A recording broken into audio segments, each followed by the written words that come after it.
ഞാൻ 2006 ജനുവരിയിൽ TTCക്ക് പഠിക്കുമ്പോഴാണ് മുഖത്തൊരു ചെറിയ നെല്ലിക്ക വലിപ്പത്തിലൊരു സാധനം പ്രത്യക്ഷപ്പെട്ടത്. ഞാൻ വളരെ ലാഘവത്തോടുകൂടി സർജറി ചെയ്യട്ടോ എന്നുള്ള രീതിയിൽ കൊണ്ട് സർജനെ കാണിച്ചു. അപ്പോൾ സർജൻ പറയുന്നതിൽ ENT കാണിക്കണമെന്ന് പറഞ്ഞു. അങ്ങനെ ഞാൻ ENT കാണിച്ചു.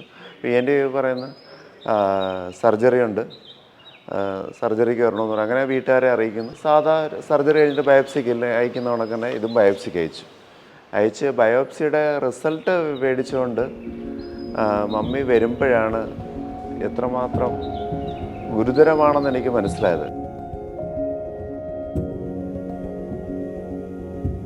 ജനുവരിയിൽ അവിടെ പോയി. അപ്പോൾ RCCയിൽ നിന്ന് വീണ്ടും സർജറിക്ക് നിർദ്ദേശിച്ചു. നമ്മുടെ ആദ്യത്തെ സർജറി കഴിഞ്ഞപ്പോഴാണെങ്കിൽ എല്ലാവരും പറഞ്ഞു ഒരാ സർജറി കൊണ്ട് മാറും, എല്ലാം ഭേദമാവും എന്നൊക്കെ പറഞ്ഞപ്പോഴും നമുക്ക് ഓക്കെ, ഒരു അസുഖം മാറി കിട്ടുന്നതിന് വേണ്ടിയിട്ട് ഒരു സർജറി കുഴപ്പമില്ലല്ലോ എന്ന് കരുതിയുണ്ട്. എൻ്റെ രണ്ടാമതും സർജറി ആയപ്പോഴത്തേക്ക് അകപ്പാട് മാനസികമായിട്ട് ഒത്തിരി തകർന്നു പോയി. 5 തവണയാണ് ഞാൻ സർജറി ചെയ്തതെന്നുണ്ട്. മുഖത്ത് തന്നെയാണ് ചെയ്തിരിക്കുന്നതെന്നത്. ആ സമയത്ത് നമ്മൾക്ക് ഈ ICUയിൽ നമ്മുടെ കൂടെ കിടക്കുന്നവരൊക്കെ രാത്രിയാകുന്ന സമയത്ത് ഈ ബെഡിന് ചുറ്റും കർട്ടൻ 4 ചുറ്റും കൊണ്ട് കർട്ടൻ ഇടും.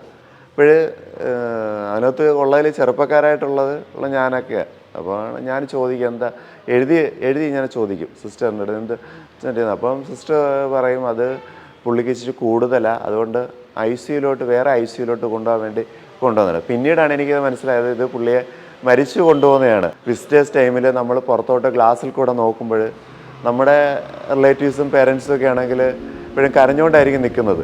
ഇത് കാണുമ്പോൾ നമ്മളുടെ ഉള്ള പ്രത്യാശയോടുകൂടി പോവും.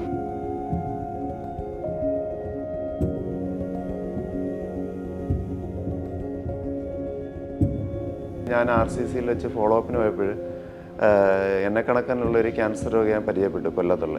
അപ്പോൾ അദ്ദേഹവുമായിട്ട് ഞാൻ ട്രെയിനിൽ തിരിച്ച് വരുന്ന വഴിക്ക് അദ്ദേഹം ട്രെയിനിൽ നിന്ന് പറയുന്നത് പങ്കുവെക്കുന്നുണ്ട്. അദ്ദേഹത്തിന് 3 പെൺമക്കളാണ്. അപ്പോൾ ഇവരെ കെട്ടിക്കാനുള്ള പൈസയാണ് ഞാനിനി എടുത്ത് എൻ്റെ ട്രീറ്റ്മെൻറ്റിന് വേണ്ടി ഉപയോഗിക്കുന്നത്.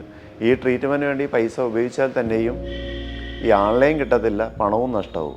അപ്പോൾ എന്തിനാണ് ഞാൻ ക്യാൻസർ രോഗികൾ ജീവിച്ചിരിക്കുന്നതെന്ന് പുള്ളി പറയുകയും കൊല്ലം അടുക്കാറായി ഏകദേശം പരവൂർ എത്തിയപ്പോൾ പുള്ളി ട്രെയിനിൽ തന്നെ ചാടി മരിക്കുകയാണ് ഉണ്ടായത്.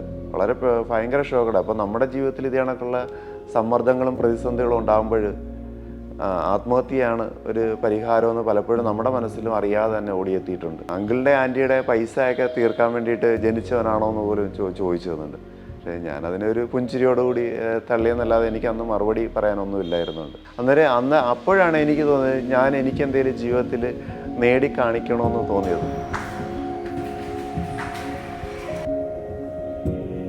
നമ്മുടെ നാട്ടിൽ അങ്ങനെയാണ് പ്രത്യേകം PSC പഠിത്തമാണെന്നുണ്ട് ചെറുപ്പക്കാരിൽ. അപ്പോൾ ആ സമയം സ്വാഭാവികമായിട്ട് എനിക്കൊരു ജോലി മേടിക്കണമെന്നുള്ളൊരാഗ്രഹം മനസ്സിലുദിച്ചു. ഞാൻ ഈ സർജറി ചെയ്ത് കിടക്കുന്ന സമയത്ത് ഒത്തിരി സമയം എനിക്ക് കിട്ടി. അപ്പോൾ ആ സമയത്ത് ഞാൻ ചുമ്മാതെ എൻ്റെ മാനസിക വിഷമങ്ങളൊക്കെ മാറ്റാൻ വേണ്ടിയിട്ട് ചുമ്മാതെ ബുക്കിൽ ചിലപ്പോൾ എൻ്റെ ആ ദേഷ്യത്തിൽ ഞാൻ തലവഴിഞ്ഞ ഈ ബുക്കിനോട് കൂടിയാണ്. ചിലപ്പോൾ ഇത്രയും പഠിച്ചു തീർക്കണം, അല്ലെ ഒരു ദിവസം കൊണ്ട്, അല്ലെ ഇത്രയും വായിച്ചു തീർക്കണം എന്നുള്ള ഒരു ആറ്റിറ്റ്യൂഡിൻ്റെ കൊണ്ടാണെന്നുണ്ട്.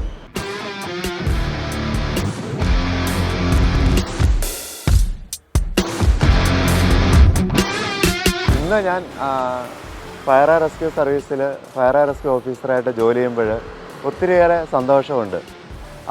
ഞാൻ കടന്ന മാനസികാവസ്ഥയിലൂടെ മറ്റൊരാളെ രക്ഷാപ്രവർത്തനം ചെല്ലുമ്പോൾ അയാളുടെ മാനസികാവസ്ഥ എനിക്ക് മനസ്സിലാക്കാൻ കഴിയും. അയാൾക്ക് വേണമെന്നുള്ള എല്ലാ ശുശ്രൂഷകളും എനിക്ക് ചെയ്യാൻ പറ്റുന്നുണ്ട്. ക്യാൻസർ രോഗമെന്ന് കേട്ടിട്ട് ഒരിക്കലും നമ്മൾ തളരേണ്ട ആവശ്യമില്ല.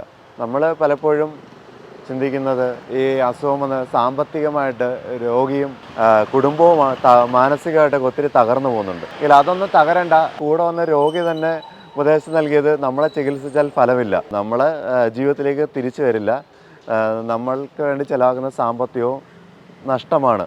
പക്ഷേ എൻ്റെ ജീവിതം അതല്ല, മറിച്ചാണെന്ന് എനിക്ക് സമൂഹത്തോടെ ബോധ്യപ്പെടുത്താൻ സാധിച്ചു. അതുതന്നെയാണ് എൻ്റെ ജീവിതത്തിലെ ഏറ്റവും വലിയ വിജയം.